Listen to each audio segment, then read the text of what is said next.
Estamos de volta com informações sobre o caso Danilo. A Defensoria Pública, atenção, hein? Ouviu hoje a mãe e o padrasto e resolveu, atenção, pedir o afastamento de toda a equipe policial envolvida no caso.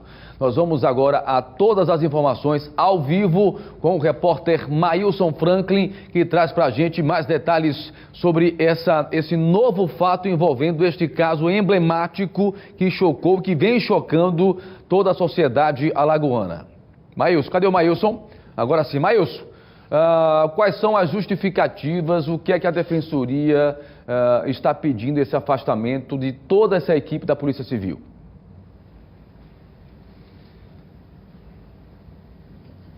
Boa noite, Tiago. Boa noite a todos que assistem ao Cidade Alerta Alagoas. A Defensoria Pública aqui de Alagoas passou o dia todo ouvindo, a família do Danilo, a mãe e também o padrasto.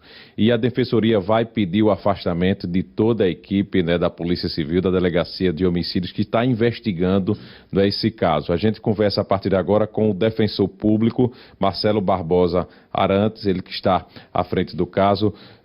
Doutor Marcelo, boa noite. O senhor vai pedir o afastamento da equipe da Delegacia de Homicídios que está investigando o caso? Exato, boa noite a todos, Sim, a Defensoria está preparando esse pedido ao Sua Excelência Delegado-Geral da Polícia Civil, até porque agora são duas coisas a serem enfrentadas, seja a morte em si do garoto Danilo, que precisa ser apurada de uma forma indene de qualquer dúvida, assim, isenta, sem que haja qualquer suspeita sobre quem está à frente da investigação, e agora, com esse fato novo que surgiu, com essa denúncia feita pela mãe e pelo padrasto da criança, é que se apurar também essa conduta que teria sido praticada por policiais civis no âmbito da Delegacia de Homicídios em desfavor dos dois. O que foi que a família disse, doutor? Bom, os dois relataram que foram levados até a Delegacia de Homicídios para prestar depoimento. Segundo a dona da Cineia, isso teria sido até para ser atendido por um atendimento psicológico, como até a Polícia Civil mencionou numa nota que havia também uma psicóloga que queria ouvi-los, mas chegando lá, o que eles relataram foram pressionados pelos policiais para confessar a prática do homicídio que vitimou o Danilo. Eles procuraram hoje a Defensoria Pública? Sim, procuraram no final dessa manhã, estiveram aqui comigo na coordenação do núcleo criminal nosso, também participou e também está à frente desse trabalho o Núcleo de Tutela Coletiva e Direitos Humanos da Defensoria Pública, que deve acompanhar depois o segmento desse caso, melhor dizendo, para ser apurado. O senhor vai pedir que toda essa equipe que está investigando o caso seja afastado e a Polícia Civil acabe designando outra equipe para investigar o caso, é assim?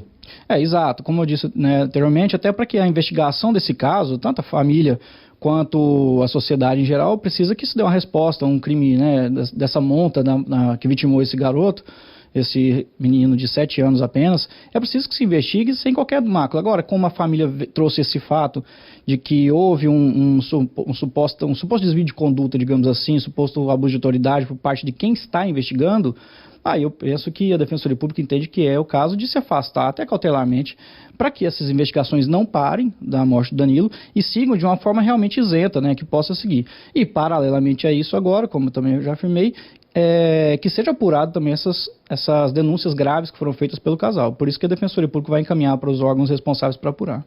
Certo. Doutor Marcelo, a gente tem uma pergunta no estúdio, Tiago. Pois não, Tiago?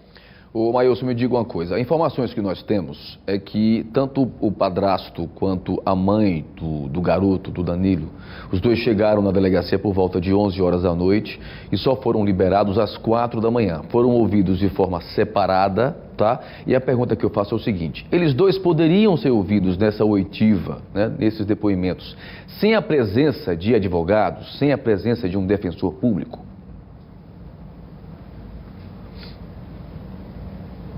Isso, a pergunta do nosso apresentador, doutor Marcelo, eles informaram que chegaram por volta de 11 horas da noite na Delegacia de Homicídios, saíram por volta das 4 horas da manhã. Eles poderiam ser ouvidos sem um advogado, sem um defensor público? Pois não, a questão do horário realmente foi levantada, A dona da Cineia parece que teria chegado mais cedo, teria sido levado mais cedo, ali por volta de 7 horas da noite, segundo as declarações dela, até a Delegacia de Homicídios. Já o senhor Zé Roberto teria sido levado por volta de 11, 11h30 da noite. E o casal teria sido liberado apenas por volta das 4 horas, 4h30 da manhã, já da madrugada do dia seguinte, né? Não é usual. Esse procedimento não é um procedimento usual, a não ser quando é um flagrante delito, claro, um crime que acontece, por exemplo, de madrugada, se leva todo mundo para a lavratura do flagrante, isso é absolutamente normal. Em casos em que a investigação está em curso, não é natural, a lei tampouco impede. O fato de ser ouvido em delegacia de polícia sem um advogado, um defensor público, a Polícia Civil pode fazer essa oitiva, até porque a investigação policial em si, ela não está abrangida necessariamente pelo contraditório, que está previsto na Constituição, nem pela ampla defesa. Mas é direito, por outro lado, dessas pessoas serem ouvidas lá, acompanhadas de um advogado ou defensor público. Se eventualmente procurar a Defensoria Pública ou quem tiver condições, contratar um advogado antes de ser ouvido na delegacia de polícia, isso é um direito também, a Constituição prevê. Não, mas não é vedado, por outro lado, a Polícia Civil ouvir sem essa presença. Nesse caso específico agora, como essa denúncia foi muito grave, muito contundente que foi feita, como vai ser apurado paralelamente pelas instituições, no caso da investigação em si, a Defensoria Pública também está requerendo que a oitiva desse casal, caso seja necessário novas oitivas desse casal no âmbito da Polícia Civil, se dê somente agora com a presença de um defensor público lá junto com eles na delegacia de polícia. Doutor Marcelo, esse pedido, né, que o senhor vai fazer à Delegacia Geral da Polícia Civil para que afaste imediatamente essa equipe, né, da Delegacia de Homicídios, há um prazo para esse afastamento e há um prazo também para que outra equipe entre no caso? Não, em regra não há prazo. Nós vamos formalizar isso o quanto antes. Creio que amanhã de manhã a gente está encaminhando já esses ofícios e vamos encaminhar ao delegado-geral. Essa apuração, melhor dizendo, essa avaliação da necessidade ou não no âmbito interno da Polícia Civil de realmente se afastar esses encarregados da investigação do caso e designação de outros policiais civis, outros delegados, policiais civis, fica a cargo do delegado-geral no caso. Ok, doutor Marcelo, muito obrigado pela sua participação aqui no programa Cidade Alerta. Voltamos ao estúdio, é com você, Tiago. Obrigado, Mailson Franco, ele transmita o nosso abraço ao defensor, tá? Olha, agora são 18 horas e 33 minutos, a gente tem que tratar desse caso com muita cautela e com muita calma. A gente aqui não tem a necessidade de estar apontando o dedo no afã de encontrar de qualquer jeito o culpado pela morte desta criança, né, nesse crime bárbaro, chocante, né, com requintes de crueldade. Preciso ter muita tranquilidade, até porque hoje foi um dia também onde o padrasto da criança acabou que supostamente, né, a polícia está aí numa linha de conduta aí da investigação, que ele poderia ter algum tipo de envolvimento, né? Nós vamos agora, inclusive, mais cedo, o repórter Neto Mota conversou com o padrasto da criança, que falou exatamente sobre o depoimento dele, da mãe da criança, e traz para a gente mais detalhes. Vamos acompanhar. Segundo o seu José Roberto, padrasto do menino Danilo, a polícia chegou aqui ontem no endereço deles, no bairro do Climabom, por volta das 8 da noite. A Polícia Civil realizou mais uma averiguação no bairro e levou tanto o seu José Roberto quanto a dona Darcineia, que é a mãe das crianças, até a oficina. Lá na oficina, onde o menino Danilo deveria ter chegado, a polícia fez outra averiguação e somente por volta das 9 da noite, primeiramente, a mãe foi reconduzida à delegacia de homicídios que fica no bairro da Xande Bebedouro. Somente depois das 23 horas, foi logo em seguida o seu José para prestar novos depoimentos.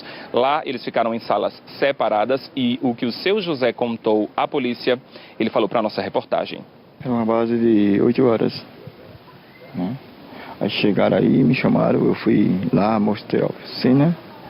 Aí, depois, quando eles coisaram lá, ajeitaram lá o negócio, foram lá para dentro.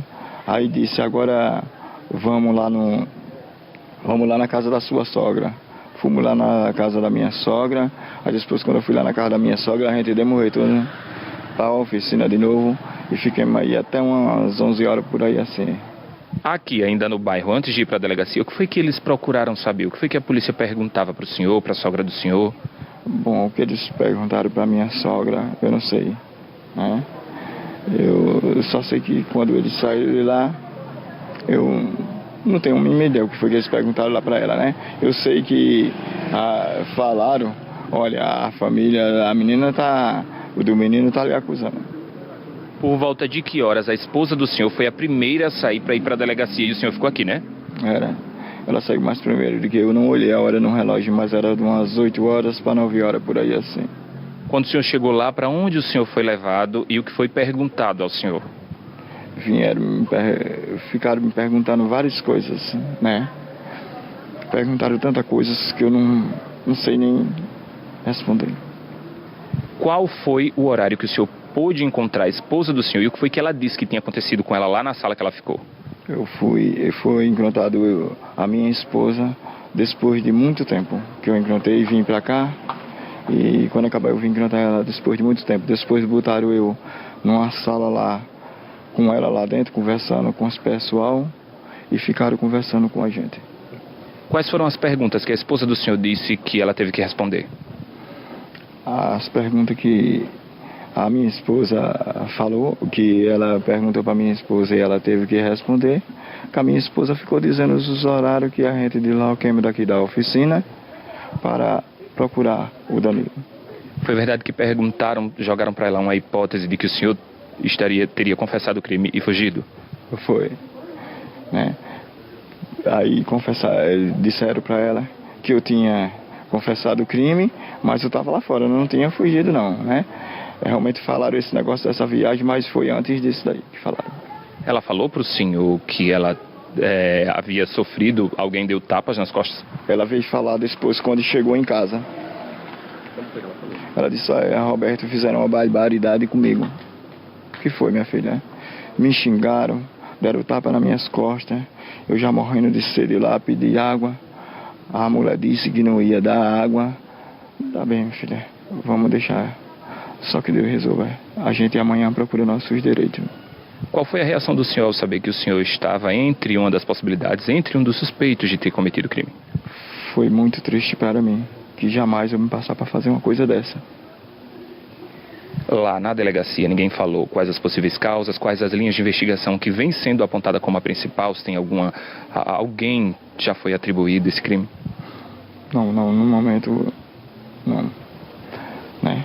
Só me falaram só até aí esse negócio mesmo. A dona Darcineia, que é a mãe dos gêmeos, não teve condições de conversar com a nossa equipe de reportagem, já que, segundo o padrasto, tudo o que aconteceu só piorou a situação psicológica dela. Aqui do bairro do Clima Bom, Neto Mota.